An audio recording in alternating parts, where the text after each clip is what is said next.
मैं कुंदन आप सभी का हार्दिक अभिनंदन करते हैं अपने इस YouTube चैनल पे।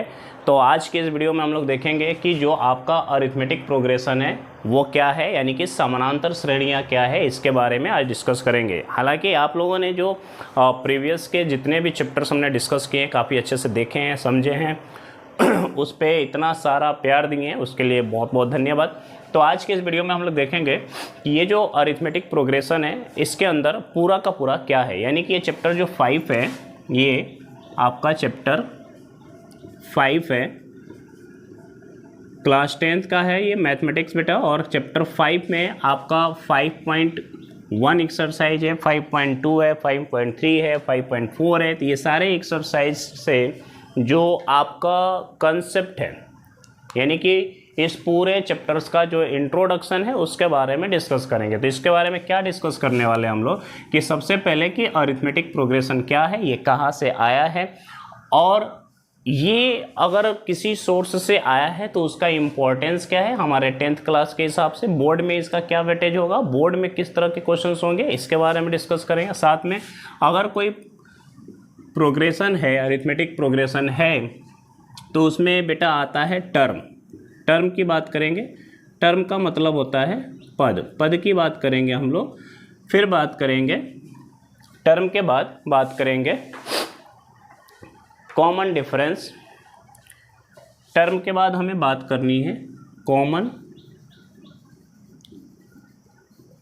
डिफरेंस, जिसको बोलते हैं सार्वअंतर।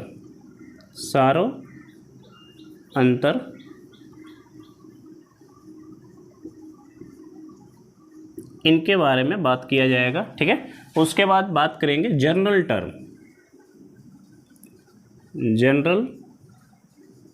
टर्म क्या है इनके, ये सब हम लोग इसमें बात करेंगे। यानी कि व्यापक रूप क्या है अरिथमेटिक प्रोग्रेशन का। तो ये पार्ट जो है बेटा आपका एक्सरसाइज 5.1 से रिलेटेड है, इनके बारे में पूरी की पूरी बातें की जाएंगी। बात समझ पा रहे हैं?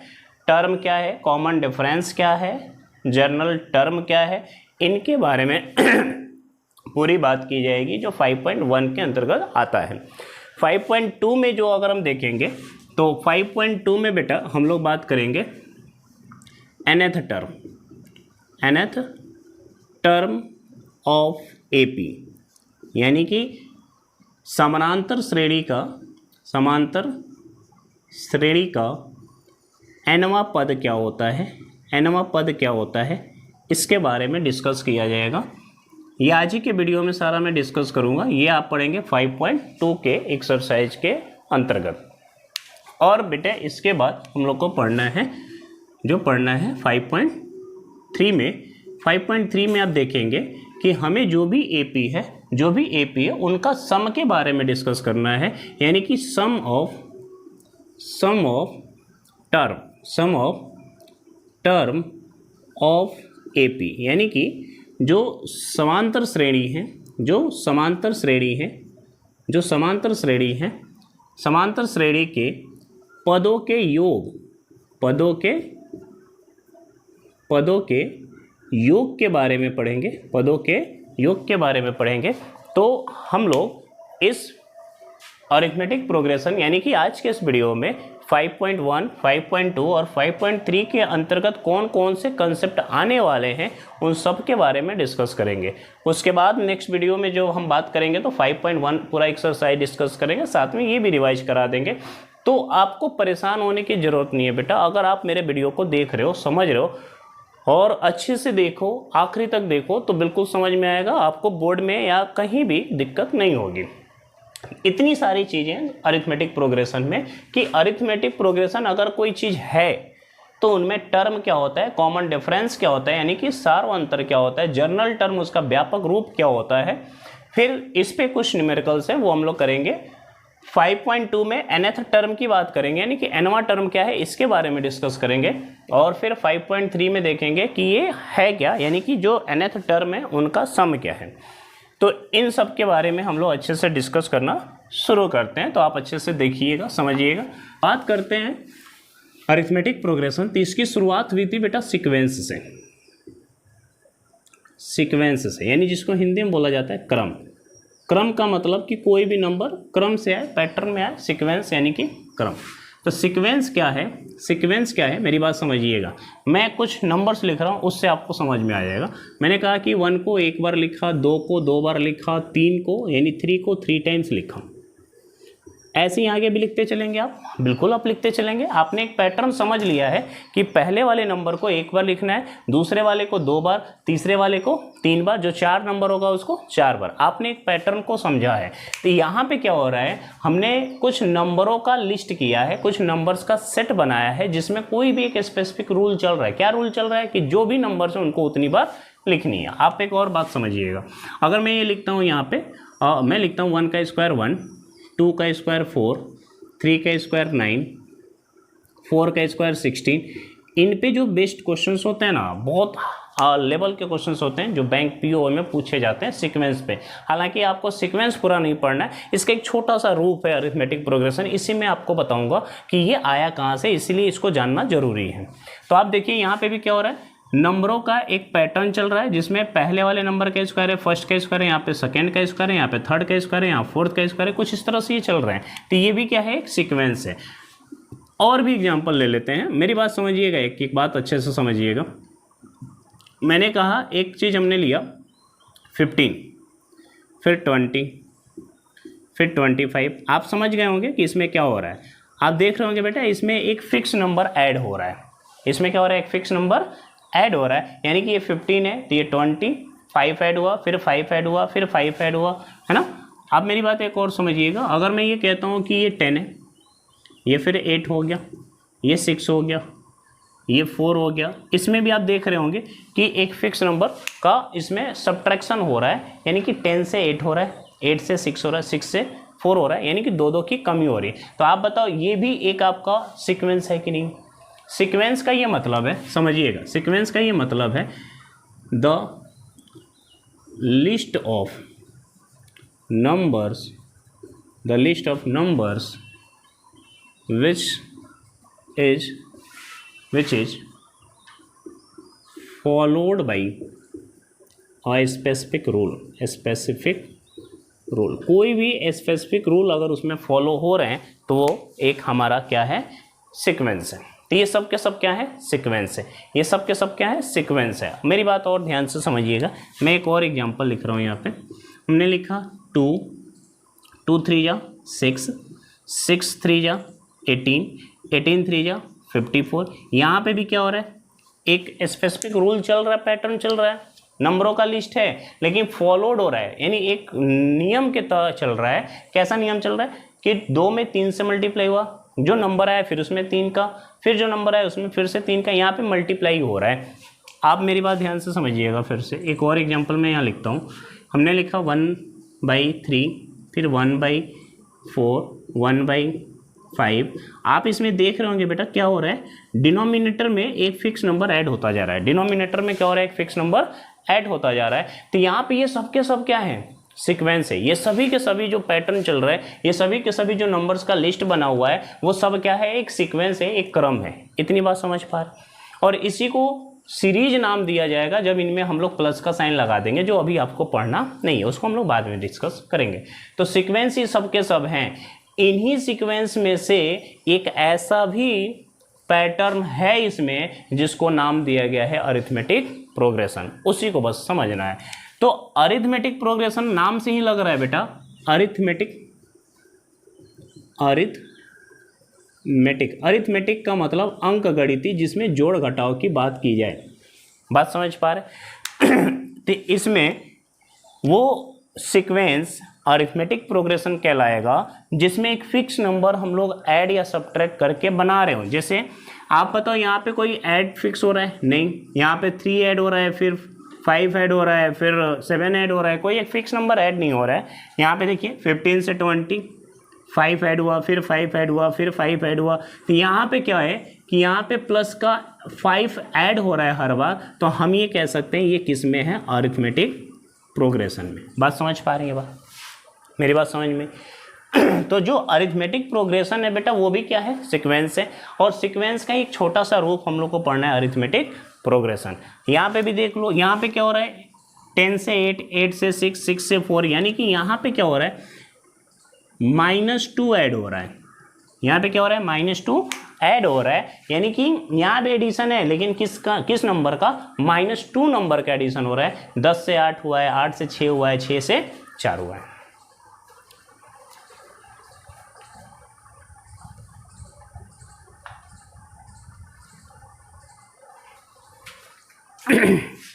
आप अच्छे से समझ पा रहे होंगे, मुझे पूरा यकीन है। 2 से 4, अब यहाँ पे ये देखिए, तो इसमें भी 2 का एडिशन है, -2 का एडिशन है, तो ये भी क्या है, हमारा अरिथमेटिक प्रोग्रेशन है। हाँ बिल्कुल है। अब आगे बात कर लेते हैं। 2 3 जा 6, 6 3 जा 18, इसमें बेटा एडिशन नहीं हो रहा है, 4 ऐड हुआ है, फिर 12 ऐड हो गया, फिक्स नंबर का एडिशन नहीं हो रहा है। अगर फिक्स नंबर का एडिशन नहीं हो रहा है तो अरिथमेटिक प्रोग्रेशन नहीं है, यानी कि हम कह सकते हैं कि इसमें मल्टीप्लाई हो रहा है, किसका, 3 का मल्टीप्लाई हो रहा है, यानी किसी एक फिक्स नंबर से अगर मल्टीप्लाई हो रहा है तो उसको नाम दिया गया है ज्योमेट्रिक प्रोग्रेशन, जो आप 11th क्लास में पढ़ेंगे। बात समझ पा रहे हैं। यहाँ पे देखिए, यहाँ पे क्या हो रहा है कि इनके डिनोमिनेटर में एक एक ऐड हो रहा है। अभी यहाँ पे एडिशन या सब्ट्रैक्शन, फिक्स एडिशन या सब्ट्रैक्शन अगर हो तो उसको एपी बोला गया है, लेकिन डिनोमिनेटर में एडिशन या सब्ट्रैक्शन होगा तो उसको हम लोग एचपी बोलेंगे, हार्मोनिक प्रोग्रेशन।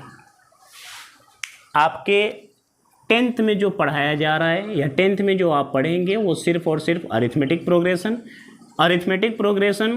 के साथ साथ अगर आप ज्योमेट्रिक प्रोग्रेशन भी पढ़ते हैं तो ये आप पढ़ेंगे 11th क्लास में, है ना। और जब आप जेईई की तैयारी करने जाएंगे तब वहाँ पे आपको हार्मोनिक प्रोग्रेशन के बारे में भी पढ़ना पड़ेगा। तो आप समझ पा रहे होंगे बेटा कि जो सीक्वेंस है, जो आपका क्रम है, उन्हीं का एक छोटा सा रूप है अरिथमेटिक प्रोग्रेशन। और अरिथमेटिक प्रोग्रेशन वो सीक्वेंस है जिसमें जो भी नेक्स्ट नंबर मिल रहा है वो हमारे एक प्रीवियस नंबर में एक फिक्स नंबर को ऐड करने से मिल रहा है। तो चलिए इसका डेफिनेशन लिखते हैं कि आखिर हमारा अरिथमेटिक प्रोग्रेशन क्या है। तो आपको ये समझ में आ रही होगी बातें कि अरिथमेटिक प्रोग्रेशन कहाँ से आया है। हमें उम्मीद है कि आपको अच्छा लग रहा होगा। आप देखिएगा पूरा वीडियो, समझ में आ जाएगा। आपको एक्सरसाइज 5.1 बनाने में कहीं दिक्कत नहीं होगी अगर आप इसको अच्छे से पढ़ते हैं तो। समझ पा रहे हैं, ठीक है। चलिए देखते हैं, एक बार फिर से एक बार देख लेते हैं कि आखिर अरिथमेटिक प्रोग्रेशन क्या है।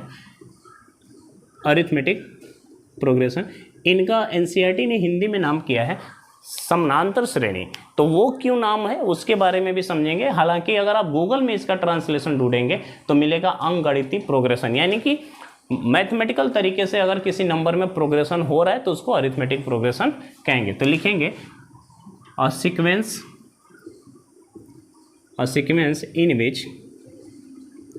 in which next number obtained by adding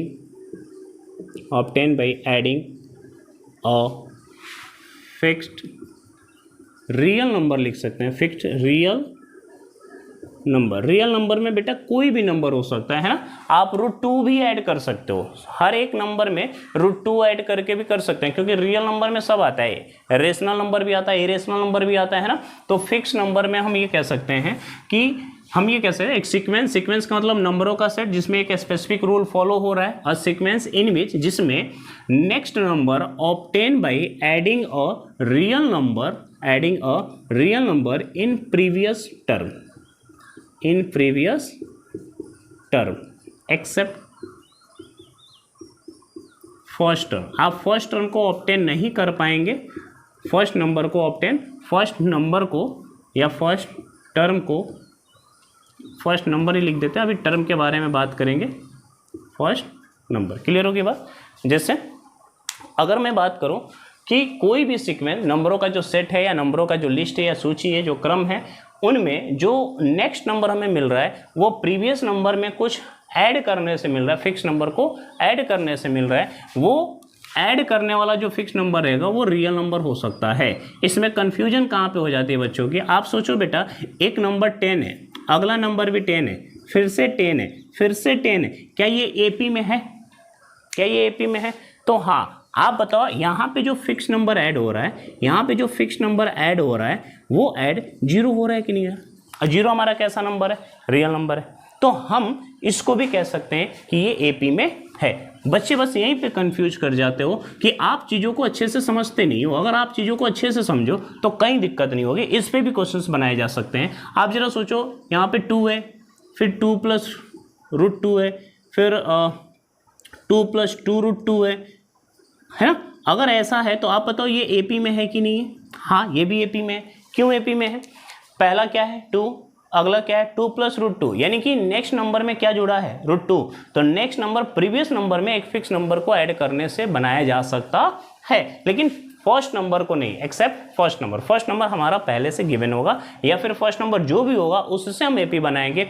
first number कहाँ से है उससे हम लोग एपी नहीं बनाएंगे। तो फर्स्ट नंबर जब पता होगा तो एपी बनाते जाएंगे। इसमें √2 जुड़ा है, फिर बताओ इसमें √2 जुड़ेगा बेटा फिक्स नंबर, तो जब इसमें √2 जुड़ेगा तो √2 कितनी बार हो जाएगा? 2 बार। फिर आगे अगर लिखेंगे तो 2 + 3√2 हो जाएगा। तो ये भी हमारा क्या है, एक अरिथमेटिक प्रोग्रेशन है। और यहाँ पे जो फिक्स नंबर ऐड हो रहा है वो ऐड हो रहा है √2।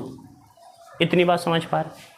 मेरी बात समझ पा रहे कि जो अरिथमेटिक प्रोग्रेशन है वो सीक्वेंस से आया है, मतलब नंबरों की एक सीरीज से आया है, एक सेट से आया है। बस फॉलो हमें किसको करना है कि वहां पे जो भी नेक्स्ट नंबर हमें मिले प्रीवियस में कोई फिक्स नंबर ऐड करने से ही बने। अब जरा समझिएगा, यहाँ पे एक नंबर 100 है, फिर 98 है, फिर 96 है, क्या इसमें कोई नंबर ऐड हो रहा है? तो बच्चा कंफ्यूज हो जाता है कि सर यहाँ तो ऐड नहीं है, सब्ट्रैक्ट हो रहा है। अरे भाई क्यों नहीं ऐड हो रहा है? आप देखो यहाँ पे जो फिक्स नंबर ऐड हो रहा है, जो यहाँ पे फिक्स नंबर ऐड हो रहा है बेटा, आप समझेंगे ध्यान से, वो -2 है। क्या -2 रियल नंबर नहीं है? तो हाँ बिल्कुल रियल नंबर है। तो हम ये कह सकते हैं कि अरिथमेटिक प्रोग्रेशन नंबरों का वो सेट है जिसमें जो भी नया नंबर बनेगा वो प्रीवियस नंबर में एक फिक्स नंबर को ऐड करके बनेगा। जो भी नंबर ऐड होगा वो एक फिक्स होगा, सब में वही कहानी चल रही होगी। आप बताओ 100 से 98 बना है, कितना ऐड हुआ है? -2। फिर से -2 ऐड होगा तो 96, फिर -2 ऐड होगा तो 94। इस तरह से सीक्वेंस चलते जाएंगे, यानी कि इसको हम लोग बोलेंगे अरिथमेटिक प्रोग्रेशन। बात समझ पा रहे हैं? मेरी बात समझ में? उम्मीद कर रहा हूँ कि आपको समझ में आ रहा होगा। और जैसे ही इसको अच्छे से पढ़ेंगे बेटा, जैसे ही इसको ध्यान से समझेंगे तो आप इनके न्यूमेरिकल भी अच्छे से बनाएंगे। अभी तो हमने टर्म की बात की ही नहीं, जो एक्सरसाइज 5.1 में टर्म की बात है, जनरल कॉमन डिफरेंस की बात है, जनरल रूप की बात है, ये सारी बातें इसमें डिस्कस करेंगे। उसके बाद एक्सरसाइज पे हम लोग आएंगे। फिर से देखिए, समझिएगा इसको, तो आपको समझ में आ गया होगा कि अरिथमेटिक प्रोग्रेशन नंबरों का, यानी कि सीक्वेंस है, ये नंबरों का एक सेट है जिसमें नेक्स्ट नंबर हम लोग प्रीवियस नंबर में कुछ ऐड करके बना सकते हैं। वो ऐड प्लस में भी हो सकता है, माइनस में भी हो सकता है, जीरो भी हो सकता है। कहने का मतलब कि कोई भी रियल नंबर को हम लोग ऐड या सब्ट्रैक्ट कर सकते हैं। क्लियर होगी बात? अब मेरी एक बात समझिएगा, अगर मैं ये कहता हूँ कि एक हमने एपी लिखा, अरिथमेटिक प्रोग्रेशन हमने लिखा है ना, इसको शॉर्ट फॉर्म में एपी से रिप्रेजेंट करते हैं। हमने लिखा 7, फिर लिखा 10, फिर लिखा 13, फिर लिखा 16, और ये यहीं पे ख़त्म हो गया। यहीं पे क्या हो गया? ये ख़त्म हो गया, यानी कि एंड हो गया। और एक हमने लिखा 7, 10, 13, 16, और ये बेटा एंड नहीं हो रहा है, ये एंड ही नहीं हो रहा है। तो यहाँ पे क्या होगा? एपी के 2 टाइप बन जाएंगे। पहला टाइप हो जाता है हमारा फाइनाइट एपी, फाइनाइट एपी यानी कि परिमित, परिमित। अपरिमित हो जाएगा इनफाइनाइट, है ना, जहाँ पे एंड ही नहीं होगा, इनफाइनाइट एपी अपरिमित। ठीक है, यानी कि जहाँ पे एंड नहीं होगा उसको अपरिमित एपी के बारे में बात कर लेते हैं। यानी कि ऐसा सीक्वेंस बेटा जहाँ पे फिक्स नंबर ऐड करने से नंबर तो हमें ऑब्टेन हो रहे हैं, लेकिन उसका अंत नहीं होगा, उसको बोलेंगे इनफाइनाइट एपी। और जहाँ पे अंत हो जाएगा उसको बोलेंगे फाइनाइट एपी। इसमें जो नंबर्स हैं बेटा, ये जो नंबर्स हैं इनको बोला जाता है टर्म। यानी कि जो हमारा 7 है वो क्या है? फर्स्ट टर्म है। क्या है वो? First term. उसी तरीके से 10 के बारे में बात करें तो हमारा सेकेंड टर्म। अगर हम 13 के बारे में बात करें तो हमारा थर्ड टर्म। तो आप समझ गए होंगे कि टर्म क्या है, यानी कि नंबरों के जो भी नंबर्स हैं जिस पोजीशन पे हैं उन्हीं को बोला जाता है टर्म, यानी कि वो पद। ये हमारा पहला पद है, ये हमारा दूसरा पद है, ये हमारा तीसरा पद है और चौथा पद है। अब बात करते हैं इस टर्म के बाद कॉमन डिफरेंस की, जो सबसे ज़्यादा इंपॉर्टेंट है, कॉमन डिफरेंस। कॉमन डिफरेंस के ही नाम से इसका नाम समांतर श्रेणी पड़ा है। समझिएगा इसको ध्यान से। मैंने लिखा कि एक नंबर है 7, फिर आया 5, फिर आया 3, फिर आया 1, फिर आया -1, फिर आया -3, कुछ इस तरह से करते हुए मैंने थोड़ा सा टफ बनाया ताकि आप इस चीज़ों को समझें। आप बताओ बेटा यहाँ पे क्या ऐड हुआ है, देखा जाए तो -2, यहाँ पे क्या ऐड हुआ है तो -2, यहाँ पे क्या ऐड हुआ है तो -2, फिर क्या ऐड हुआ है तो -2, फिर क्या ऐड हुआ है तो -2। भाई -1 में -2 ऐड करेंगे तो -3 हो जाएगा। यानी कि हमें जो नंबर्स आगे बनते हुए मिल रहे हैं वो कहीं ना कहीं फिक्स नंबर को ऐड करने से मिल रहा है, और यही जो फिक्स नंबर है इसी को बोला गया है कॉमन डिफरेंस। क्या बोला गया है इसको बेटा? कॉमन डिफरेंस, जिसको हिंदी में बोला जाता है सार्व अंतर। और सार्व अंतर के नाम से पड़ा इस श्रेणी का नाम समांतर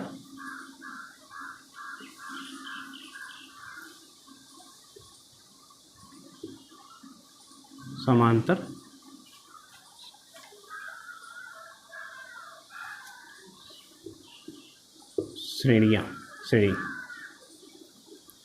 समांतर श्रेणी। ठीक है, सार्व अंतर के नाम से इसका नाम क्या पड़ गया? समांतर श्रेणी। बात समझ पा रहे हैं? तो यहाँ पे क्या हो रहा है कि कॉमन डिफरेंस जब भी हमें निकालनी होगी, कॉमन डिफरेंस जब भी हमें निकालना होगा,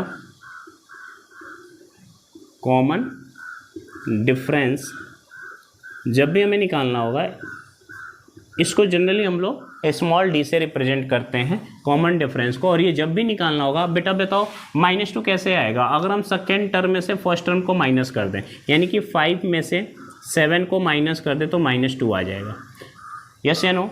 या फिर थर्ड टर्म 3 में से सेकेंड टर्म को माइनस कर देंगे तो भी -2 आ जाएगा। तो कॉमन डिफरेंस जब भी निकालनी हो आप निकालिएगा first term, second term minus first term. ध्यान रखिएगा, जब भी कॉमन डिफरेंस निकालनी होगी second term minus first term. तो आप स्टार बना के लिख लीजिए कि फॉर फाइंडिंग कॉमन डिफरेंस सबसे ज़्यादा ज़रूरी है। अब जो मैं लिखवा रहा हूँ उसको समझ लीजिए, है ना। कॉमन डिफरेंस के बारे में सबसे पहला कि अगर कॉमन डिफरेंस निकालना हुआ, अगर कॉमन डिफरेंस कोई एपी दिया है ना, और उसका कॉमन डिफरेंस अगर डी निकालना होगा तो आप लिखिएगा second term minus first term. ठीक है, अभी मैं व्यापक रूप बताऊंगा उसमें कि कैसे इसको फर्स्ट सेकेंड टर्म लिखना है ना। जनरली हम लोग वैसे सेकेंड टर्म को A2 से और फर्स्ट टर्म को A1 से, यानी कि अगर मैं कोई AP लिखता हूँ तो मैं ये लिख देता हूँ कि ये AP है तो पहला टर्म A1 है, दूसरा टर्म A2 है, तीसरा टर्म A3 है, चौथा टर्म A4 है। तो ये हमारा एक AP बनेगा। और अगर ये AP है बेटा तो इसमें कॉमन डिफरेंस भी होगा। कॉमन डिफरेंस यानी कि एक फिक्स नंबर को जो ऐड करने से ये बना होगा, तो वो कॉमन डिफरेंस निकालने के लिए हम क्या करेंगे? Second term minus first term. Second term 2 है और फर्स्ट टर्म हमारा 1 है। दूसरी चीज, फॉर चेकिंग AP, ये चेक करना है कि कोई सीरीज AP में है या नहीं है। तो हमें बस ये देख लेना होगा कि second term minus first term क्या इक्वल है third term minus second term के। अगर ये दोनों इक्वल होगा तो AP में है, और अगर second term minus first term is not equal to third term minus second term, तब हम कहेंगे नॉट इन AP। यानी कि कोई नंबरों का सेट है, मेरी बात समझिएगा, एक नंबरों का सेट है A1 A2 A3 A4 ऐसे नंबरों का सेट है। ठीक, अगर ये नंबर्स का सेट है और इसमें बोला जा रहा है, ये नंबर्स का सेट है और इसमें बोला जा रहा है कि बताइए ये अरिथमेटिक प्रोग्रेशन है या फिर नहीं है, तो उसके लिए हम क्या करेंगे? Second term minus first term निकालेंगे और उसकी वैल्यू को इक्वल करेंगे किसके? Third term minus second term के। और अगर ये दोनों वैल्यू निकालने के बाद ये लगे कि दोनों बगल की वैल्यू सेम है तो कहेंगे वो अरिथमेटिक प्रोग्रेशन है। लेकिन अगर second term minus first term is not equal to third term minus second term, then कहेंगे वो AP में नहीं। आप ऐसे समझो, इसमें से इसको घटाओगे तो जितना आएगा उतना ही इसमें से इसको घटाने पे आना चाहिए, क्योंकि भाई कॉमन डिफरेंस तो सब में सेम है। है ना। तो अगर ऐसा होगा तो फिर वो अरिथमेटिक प्रोग्रेशन होगा, और अगर ऐसा नहीं है तो फिर वो अरिथमेटिक प्रोग्रेशन नहीं है। बात समझ पा रहे हैं। अब जनरल इसका रूप क्या है ये सबसे इंपॉर्टेंट है, वो भी समझ लीजिए, ठीक है। फिर हम लोग छोटा सा इंट्रोडक्शन है बेटा, फिर से हम लोग जैसे आएंगे एक्सरसाइज पे, तो आप एक एक क्वेश्चन जब बनाओगे तो और बेहतर समझ में आ जाएगा। इसका जो जनरल फॉर्म है, यानी कि जो व्यापक रूप है, वो समझना है हम लोग को, है ना। पहले आप ध्यान से समझिए। अगर मैं कोई AP लिखता हूँ, ऐसे करके A1 A2 A3 A4 ऐसे करके हमने लिखा, तो लेट जो हमारा फर्स्ट टर्म है, आप ध्यान से समझना बेटा, फर्स्ट टर्म जो है A1 उसको हमने A के बराबर मान लिया, और जो कॉमन डिफरेंस है हमने AP लिखा ही है, कॉमन डिफरेंस को हमने D से रिप्रेजेंट किया। अब एक बात बताओ, कॉमन डिफरेंस क्या है? वो फिक्स नंबर जिसको ऐड करने से नया नंबर बनता है। तो अगर हम ये कहें कि फर्स्ट नंबर A1 A है, तो आप बताओ सेकेंड नंबर बेटा A2 क्या होगा? A प्लस D होगा, हाँ या ना? मेरी बात समझ में आई? अगर हमने कहा फर्स्ट नंबर को A से रिप्रेजेंट किया है, तो कॉमन डिफरेंस वो नंबर होता है जो फिक्स नंबर ऐड करने से नया नंबर बनता है। तो अगर A2 के बारे में बात करेंगे तो A2 बना होगा A1 में, यानी कि A में कॉमन डिफरेंस ऐड करके, तो A2 जो होगा A प्लस D होगा। अगर हम बात A3 की करेंगे बेटा, तो ये A2 में D जोड़ने से आया होगा, यानी कि जो A2 नंबर है उसमें फिर से वो फिक्स नंबर ऐड करेंगे तो A3 मिल जाएगा। और A2 की जगह क्या लिख सकते हैं? A प्लस D प्लस फिर से D, तो ये बन जाएगा A प्लस 2D। ये बात समझ पा रहे होंगे, है ना? कोई दिक्कत है इसमें? अब अगर जनरल फॉर्म देखा जाए तो इसका यही है कि एक A है, अगर पहला टर्म, इसका जनरल टर्म मैं लिख दूँ, यहाँ पे लिख दे रहा हूँ। अगर पहला टर्म A है तो दूसरा टर्म A प्लस D होगा, तीसरा टर्म A प्लस 2D होगा, चौथा टर्म A प्लस 3D होगा, पाँचवा टर्म A प्लस 4D होगा, और ये इस तरह से आगे बढ़ते जाएंगे। ये हमारा जनरल रूप है, यानी कि व्यापक रूप है अरिथमेटिक प्रोग्रेशन का। पहला अगर A होगा तो दूसरा A प्लस D, यानी कि जो भी कॉमन डिफरेंस है बेटा उसी को ऐड करके सीरीज बनता है, उसी को ऐड करके अरिथमेटिक प्रोग्रेशन का इजाद होता है, यानी कि बनता है। अगर पहला टर्म A है तो अगला A प्लस D, फिर A प्लस 2D, फिर A plus 3D, A plus 4D। समझ पा रहे हैं? अब मैं इसमें कुछ इंपॉर्टेंट बातें बता रहा हूँ, उसको ज़रूर ध्यान से समझिएगा, लिख भी लीजिएगा कहीं पे। अगर आप पढ़ रहे होंगे तो कहीं पे लिख भी लेना, हालांकि मुझे यकीन है कि आपको ऐसे ही समझ में आ रहा होगा, कहीं लिखने की ज़रूरत नहीं होगी।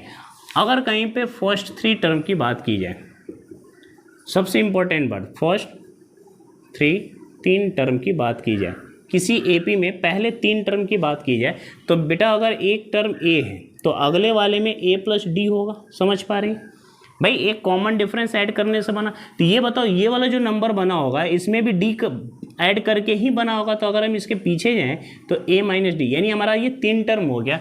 एक होगा A माइनस D, तो अगला होगा A, D ऐड करने से देखो बना, D ऐड करने से बना, फिर इसमें D ऐड करेंगे तो इसमें कॉमन डिफरेंस कितना हो गया? D। तो जब कभी भी ये आपके इजी के लिए जो बोर्ड में क्वेश्चंस बनते हैं, जो बोर्ड लेवल में क्वेश्चन बनेंगे, वो इसी पैटर्न पे बनता है बेटा। ध्यान से समझ लीजिए इसको, कि अगर पहले 3 टर्म कहीं भी मानना पड़ा आपको, तो आप ये व्यापक रूप न मान के, ये वाला न मान के आप क्या मानेंगे?